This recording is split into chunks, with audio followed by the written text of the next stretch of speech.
बिस्मिल्लाहिर्रहमानिर्रहीम। अज़ीज़ तलबा, हमने पिछले लेक्चर में 7.3 कंप्लीट की थी। वो थी हमारी परमुटेशन। 7.2 में परमुटेशन थी उन ऑब्जेक्ट्स की जो ऑब्जेक्ट रिपीट नहीं होते। 7.3 में परमुटेशन थी उन ऑब्जेक्ट की जो रिपीट भी होते हैं। फिर वहाँ हमने सर्कुलर परमुटेशन पढ़ी। फिर उसमें हमने पढ़ा कि अगर वो नेकलेस की रिंग बह रहा हूँ तो उस परमुटेशन को डिवाइडेड बाई 2 करते हैं। सर्कल में परमुटेशन दिए गए ऑब्जेक्ट से एक कम होती है। आज है कम्बिनेशन। अब आपको मैं बताऊं, कम्बिनेशन जो है ना वो ये है कि ये अगर आप देखें ना, एक ट्राइंगल है, उसके वर्सेस हैं ए बी सी। आपकी मर्ज़ी ए सी बी रखें, आप भी ए सी रखें। तो इस तरह ये देखें, ये 6 बनते हैं, 1 2 3 4 5 6। तो ये परमुटेशन तो 6 बनी वर्सेस की, लेकिन कम्बिनेशन एक ही है ए बी सी का। अब मैं आपको बिल्कुल बुनियादी फ़र्क बताता हूँ कम्बिनेशन का। देखें भाई, परमुटेशन और कम्बिनेशन, बुनियादी फ़र्क ये है कि परमुटेशन में ऑर्डर यानी तरतीब ज़रूरी है। जैसे मैं ये दो चीज़ें हैं ना, ये बुक और ये नोट्स, तो ये रख दूँ। एक तरतीब मेरे पास ये है कि इधर बुक है और इधर नोट्स हैं। एक ये है कि इधर नोट्स हैं और इधर बुक है। ये परमुटेशन। लेकिन कम्बिनेशन एक ही है कि पेपर और बुक। तो इसी तरह परमुटेशन में ऑर्डर यानी तरतीब ज़रूरी है, जबकि कम्बिनेशन में ऑर्डर यानी तरतीब ज़रूरी नहीं है। इसे हम इस एग्जांपल से समझते हैं। देखें, ये अच्छी तरह एग्जांपल देखना, ये बुक में से आपको नहीं मिलेगी। अगर जगह या तरतीब बदलने से नंबर बदल जाए, जैसे मेरे पास देखो ये नंबर है ना 12, डिजिट क्या है 1 और 2, मैं जगह बदल देता हूँ। 2 इधर राइट पे था, लेफ़्ट पे ले आया, और 1 लेफ़्ट पे था, राइट पे ले। देखो जगह बदलने से ये बदल गए, तो ये क्या है? परमुटेशन। क्या बात हुई कि अगर जगह या तरतीब बदलने से नंबर बदल जाए, जैसे 1 2 को 2 1 किया, नंबर 12 से 21 बन गया, मुख्तलिफ हैं, तो ये क्या होगी? परमुटेशन। अगर जगह या तरतीब बदलने से नंबर ना बदले, जैसे 2 रंग बनाने हैं आपने, एक रंग है आपके पास काला, एक है आपके पास सफ़ेद। आप चाहे काले में सफ़ेद डालें या सफ़ेद रंग में काला डाल दें, बात तो एक ही, कम्बिनेशन तो एक ही बना। तो ये है बुनियादी फ़र्क कम्बिनेशन और परमुटेशन का। कम्बिनेशन में तरतीब नहीं होती। अब आपको मैं बताता हूँ इसकी definition. A combination of n different objects taken R at a time is set of r objects. The number of combination of n different objects taken r at a time is denoted by NCR. Permutation को NPR से, combination को NCR से, या इसको इस तरह लिखते हैं C बाय लिखकर NR, और या इसको इस तरह लिखते हैं 2 ब्रैकेटों में डाल के ना NR, और इसको यूँ मालूम करते हैं NCR equal to N factorial over R factorial N मनफी R फैक्टोरियल। अब फ़र्क क्या है? परमुटेशन में ये R फैक्टोरियल साथ नहीं होता, इसलिए कि यहाँ इसलिए किया है कि जो सेम है ना, A B B A, वो डिवाइड हो जाए, जैसे रिपीटिशन ख़त्म करने के लिए। तो कम्बिनेशन में तरतीब नहीं होती, इसलिए जितने आपने ऑब्जेक्ट लेने हैं उतने के ही फैक्टोरियल से साथ डिवाइड करना है। आप सादा लफ्ज़ों में ये भी कह सकते हैं कि परमुटेशन को अगर R फैक्टोरियल से डिवाइड करो तो वो कम्बिनेशन बन जाती है। अब आप, ये बड़ा इंपॉर्टेंट सवाल है आपका। क्वेश्चन ये है, prove that NCR multiply by R factorial equal to NPR। हम पहले ये NPR लेते हैं। मैं लिखता हूँ वी नो NPR, आपने फार्मूला पढ़ा हुआ है, ये इक्वल होता है N फैक्टोरियल ओवर N मनफी R फैक्टोरियल। इसको नंबर दे दिया 1। फिर हमने ये आपने NPR का फार्मूला देखा नंबर 1 में। अब NCR का फार्मूला ये देखा, अभी मैंने लिखा था ना, NCR होता है N factorial over R factorial N मनफी R फैक्टोरियल। ये फार्मूले प्रूव करने आपके सिलेबस में नहीं है, तो मैंने NCR का फार्मूला लिखा, इसको नंबर दे दिया 2। अब ये जो इक्वेशन नंबर 2 है ना, इसकी दोनों साइड पर मैंने R फैक्टोरियल से मल्टीप्लाई किया, multiplying both side of equation number 2 by R factorial. तो NCR पहले था, इधर R फैक्टोरियल से मल्टीप्लाई किया, N factorial over R factorial N मनफी R फैक्टोरियल, ये राइट पर पहले था, इसको यहाँ R फैक्टोरियल से मल्टीप्लाई किया, तो ये R फैक्टोरियल इससे कैंसिल हो गया।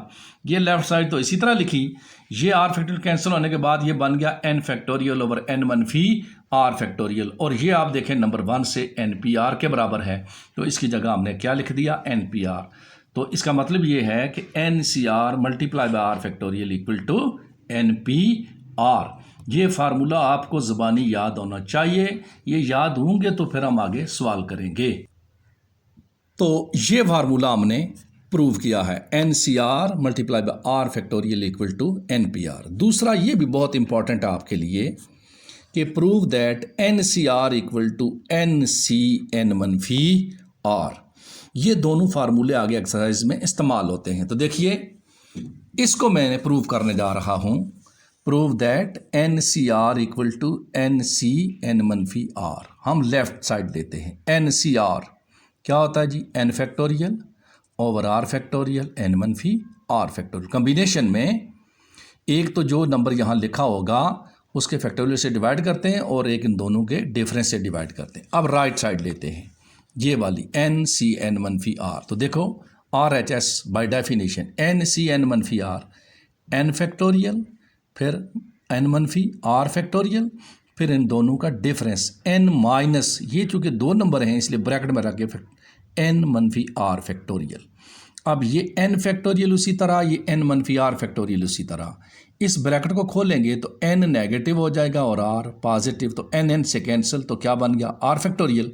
और ये चीज़ जो है ना N factorial over R factorial N मनफी R फैक्टोरियल, ये देखें ना ये तो NCR के बराबर है। तो हमने इस इक्वेशन को नंबर 2 देकर हमने किया कंपेयरिंग 1 and 2। देखें 1 की राइट साइड और 2 की राइट साइड इक्वल हैं, तो फिर इनकी लेफ्ट साइड भी आपस में इक्वल होंगी। तो NCR इक्वल टू NCN मनफी R। ये दोनों फार्मूले आपने अच्छी तरह तैयार करने हैं। एक वो पहला कि NCR multiply by R factorial equal to NPR, और दूसरा ये। अब आप एक एग्जांपल है हमारे पास पेज 241 पर कि अगर NC8 और NC12 बराबर है तो बताओ फिर N कितना है। मैंने लिखा given NC8 equal to NC12। अब इन दोनों में से किसी एक को इस फार्मूले में बदलना है, तो मैंने लिखा बट वी नो NC8, जैसे NCR को मैं लिख रहा था NCN मनफी R, तो NC8 को लिख सकता हूँ ना NCN मनफी 8। ये वैल्यू मैं नंबर 1 में यहाँ इसकी जगह NC8 की जगह NCN मनफी 8 पुट करता हूँ, तो NCN मनफी 8 इक्वल टू NC12। अब देखें कम्बिनेशन है, ये N और N बराबर हैं, तो ये हाँ लिखे के नंबर आपस में बराबर होंगे। तो N मनफी 8 इक्वल टू 12, 8 उधर चला गया तो N equal to 12 plus 8, N equal to 20। अब जब हमने ये दो फार्मूले, नंबर 1 तो ये कि कम्बिनेशन का फार्मूला होता है N factorial over R factorial N मनफी R फैक्टोरियल। एक फिर हमने ये साबित किया NCR multiply by R factorial equal to NPR, और ये साबित किया NCR इक्वल टू NCN मनफी 8। ये जब 3 चीज़ें हम सीख चुके तो इसको सामने रखकर हम एक्सरसाइज पर आते हैं। ये देखें 7.4 हमारी एक्सरसाइज, क्वेश्चन नंबर 1 पार्ट 1 2 बिल्कुल सिंपल से हैं कि जी N12C3 और 12C ये 17 को आप क्या करें, सिंप्लीफाई करें। तो देखिए ये हम आते हैं, ये एक्सरसाइज जो है इसको हम शुरू करते हैं। क्वेश्चन नंबर 1 12C3, तो हमने इसको लिखा 12C3 equal to 12 factorial over 3 factorial 12 minus 3 factorial. क्योंकि ये सिर्फ कम्बिनेशन है, ये कैलकुलेटर से नहीं करना, ये फिर उस तरह एक्सपेंड करना है। तो 12 मनफी 3 9 होता है, इसको 9 फैक्टोरियल लिखा, ऊपर हमने 12 फैक्टोरियल को 9 तक एक्सपेंड किया, 3 फैक्टोरियल को भी एक्सपेंड किया, तो 3 2 ज़ार 6, तो 6 2 ज़ार 12, तो ये 2 11 10 इनको मल्टीप्लाई किया तो 220 हमारे पास आंसर आ गया। इसी तरह हमने 12C17 को एक्सपेंड किया, तो 20 फैक्टोरियल ओवर 17 फैक्टोरियल 20 मनफी 17, तो इस 20 को एक्सपेंड ही 17 तक करते हैं, और ये 17 फैक्टोरियल इसी तरह 20 मनफी 17 3 फैक्टोरियल एक्सपेंड किया, तो यूँ हमारे पास 20 19 जो 18 आया था उसको इनसे कैंसिल किया तो 1140 हमारे पास आंसर आ गया। इसी तरह क्वेश्चन नंबर 1 का ये पार्ट नंबर 3 है NC4। तो देखें हमने NC4 को एक्सपेंड करना है तो हम लिखते हैं n factorial over 4 factorial n मनफी 4 फैक्टोरियल। तो इस n को n मनफी 4 फैक्टोरियल तक एक्सपेंड करें, यहाँ तक ये आपस में कैंसिल हो गए और ये इक्वल हो गया n इंटू n मनफी 1 n मनफी 2 n मनफी 3 ओवर 4 फैक्टोरियल। और इस तरह हमने क्वेश्चन नंबर 1 के तीनों पार्ट जो है ना वो कर लिए हैं।